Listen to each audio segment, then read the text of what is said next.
మీకు చాలా కాలం నుంచి నడుము నొప్పి, నడుము నుంచి కాలు గుంజే ఇబ్బంది పడుతున్నారా?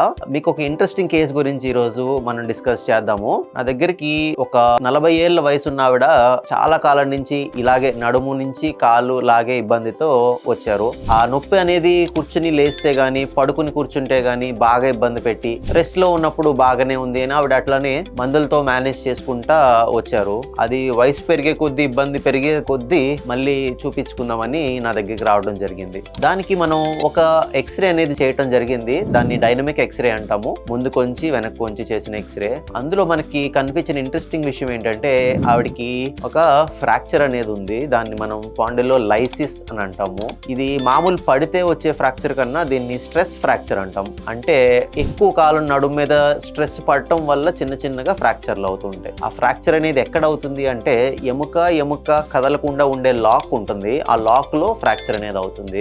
ఆ ఫ్రాక్చర్ అవటం వల్ల మనకి ఏంటంటే ఒక ఎముక ఇంకో ఎముక ముందుకి జరిగిపోతా ఉంటుంది అనమాట. సో దానివల్ల మనకి అక్కడ నరాలయ్యి ఒత్తుకుని ఆ నడుము నుంచి కాలంతా లాగి ఇబ్బంది పడడం అనేది జరుగుతూ ఉంటుంది. సో ఇది మన వయసు పెరిగే కొద్దీ, మన నడుము అరిగే కొద్దీ ఈ ప్రాబ్లం అనేది పెరిగే అవకాశం ఎక్కువ ఉంటుంది. సో ఇలాంటి దానికి ఏంటంటే మనం ఫ్యూజన్ సర్జరీ అని అడ్వైస్ చేయడం జరుగుతుంది. అంటే ఎముక కదలకుండా దాన్ని జాయిన్ చేసే ఆపరేషన్ అనమాట. అది చేస్తే ఆవిడకి ఆ నొప్పి అనేది ఆల్మోస్ట్ కంప్లీట్ గా సెట్ అయ్యింది. అండ్ అది యూజువల్ గా చాలా మంచి రిజల్ట్ ఉండే ఆపరేషన్. సో మనకి ఎప్పుడైనా కానీ ఇలా చాలా కాలం నుంచి నడుము నొప్పులు, పర్టికులర్ గా కూర్చుని లేచి లేదా పడుకుని కూర్చునేటప్పుడు ఇబ్బంది పడుతుంటే మాత్రం ఈ డైనమిక్ ఎక్స్రే అనేది చేయించుకోవడం అనేది ఇంపార్టెంట్.